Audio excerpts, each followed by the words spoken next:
Yeah, exactly. Nice. Here, come here, Bodie. Want to walk off? Okay. Hey, Bodie, can you? There you go. See that? Good. Yeah, boy. Good. This is Bodie.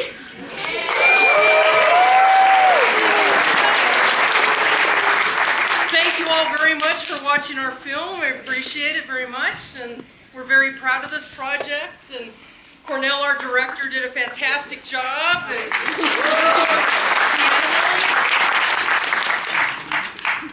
all right. Do we have any questions? Good boy. Can you sit? There's a hand right there. That a baby. There's some animal rights groups that don't approve as animal disasters. Why do you think it's okay? The question was, why are you okay with using animals as actors? I believe equality. That's the truth. So, and as all of the rights, we have the planets, and we are not just. That's why I'm using this title. My God, that's criticize myself as well. We easily forget equality. So that's why I felt if they two races can cooperate with each other, if both have the patience to meet each other.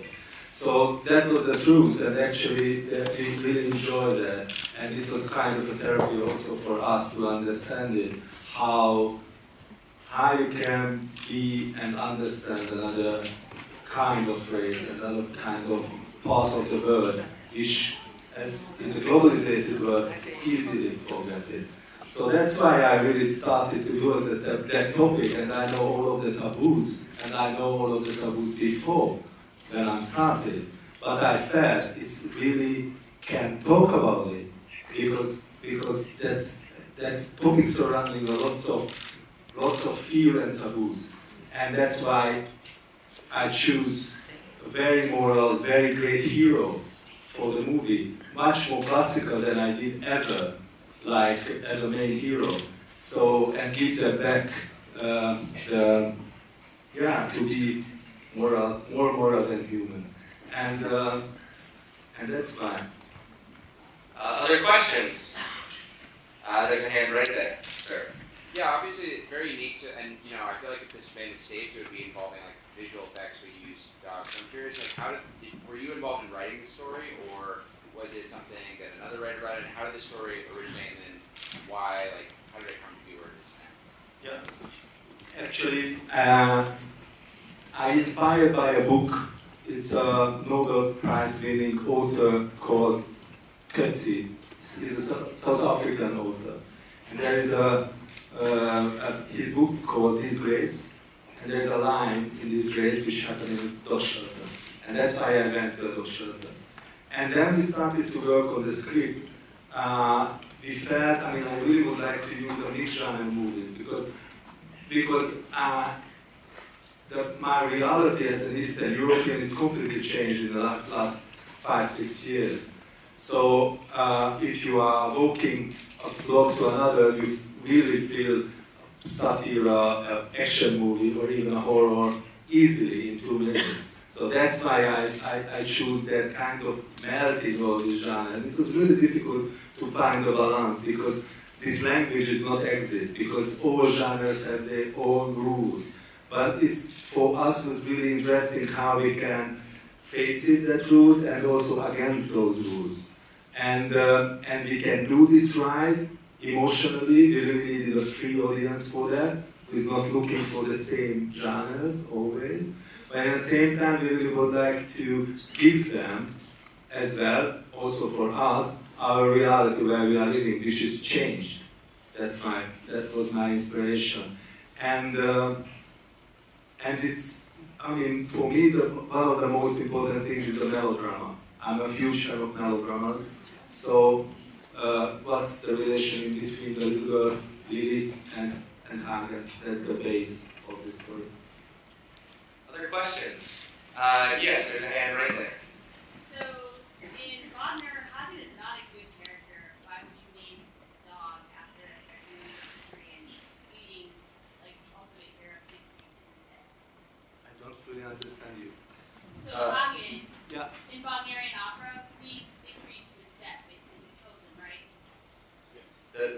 was, why did you name the character Hagen? Yeah, because of Wagner. You know the trilogy of the Wagner trilogy, and there is this word Hagen. Really, that's the truth. Who's really would like to be rebel always, and I choose it. I mean, it's really part of our culture. So everybody knows Hagen as a character, and also the background of the family is quite important for me, because it's quite an intellectual family behind. Lily's mother, she's a professor who's teaching somewhere else from Hungary. Hungary is a little country, and that's very meaningful. Who's working inside the country, who's working outside of the country. So I really would like to put that culture in it, and also the Tannhäuser is the motif from the conductor.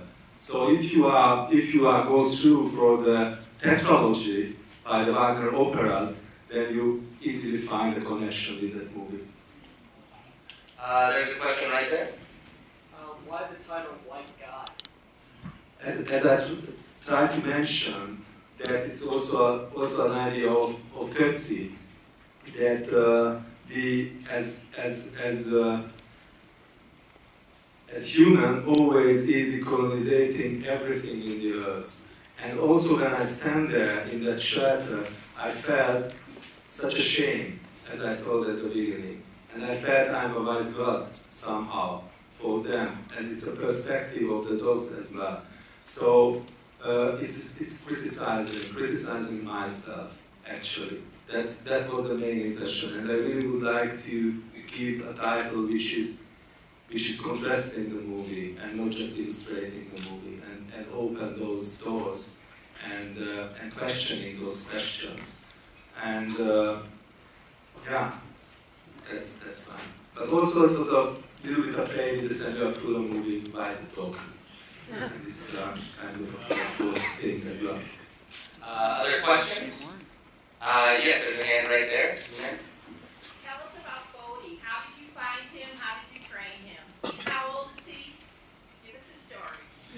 Bodie is now 3 years old, and we went through extensive casting. The difficult decision was that the character should be a dog that could stand out among 250 dogs.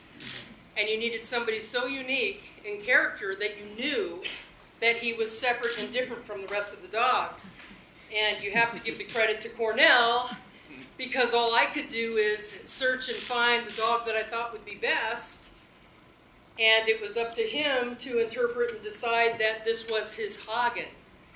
And it actually happened a little later than I had hoped, running out of time for training, because we didn't have much time beforehand to work together. And I had found another team of dogs that weren't quite right, but because there was 2 of them, I felt better. And Kornél wasn't quite convinced, but said we should keep looking. Yep. And within a week, we had our prayers answered.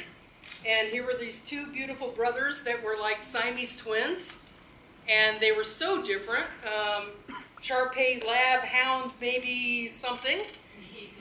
And Kornél said immediately, this could be Hagen. And he said if I thought that we could train him and create the character, that he really liked the look. And that's how they were chosen. And they were literally, when I picked up Bodie and his brother Luke, there's 2 dogs.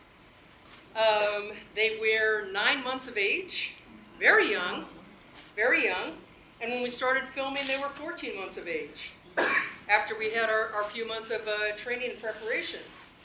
And what was great about it, taking such a young dog, is that as you saw Hagen seeing the world for the first time on his own, it was a little bit realistic, because it was these young puppies' first time in Budapest, and with the boats and with the bridge and with the people, and so you really captured a lot of their honest reactions to seeing the world, for the first time. So, our job was to keep it completely safe and keep them completely interested and happy and confident, And I think that's really what played into the character and capturing the character that we found, is that they were seeing the world for the first time. They'd never been outside of Arizona. And now they're in Budapest seeing the world. And it was a big experience, you know, and I think it really sells in the character of Hagen when he's seeing the world for the first time. So that's kind of his background and his story. Do we have time for some more questions? Yes, sir. So did you train Luke to be more aggressive? No, what's interesting is his brother is Luke. It's Luke and Bodhi. And they are two completely different characters. Completely different. Luke has the specialty of showing his teeth. And so when you see him being the aggressive dog with his lips and the snarling, that's Luke's specialty. Bodhi does a nice aggressive reaction as well, but his teeth don't show, but he has such a deep baritone, you know, between the two dogs, and it really took both personalities and both characters to fulfill the character of Hagen. And it was really a blessing between the two, but I have to say that really, in the film, I'd say Luke and Bodhi did 50-50. Yeah. I mean, easily. Easily. You can't say that one did aggressive or playful or what have you better than the other. They both had their input to creating the character. But Lukey's a character. Lukey is the, you always hear of the, you know, celebrity, and then there's that silly brother that they have, and that's Luke. He's a nut. I mean, if he was here, he'd be pulling up pillows and jumping on chairs, and Bodhi's the, like, calm and reserved, Mr. Focus, and Bodhi's just the party animal. I mean, Luke is the party animal. So together they created the character of Hagen. We have time for two more questions. Yes, all the way on the end. One of the things I really like, or I sort of took away from the movie with, specifically was when Lily was looking at she was sitting on the mountain overlooking Budapest, and she was looking at the guy training his German Shepherd, and she said, "I'll never do that." And I thought that was interesting, and how the whole movie seemed to sort of play into, like you said, we exhibit our sort of control over these other creatures on the earth. I'm wondering, like, how does that contrast with the training and teaching of the dogs? You need to exhibit that control to deliver that message. How do you square that thing?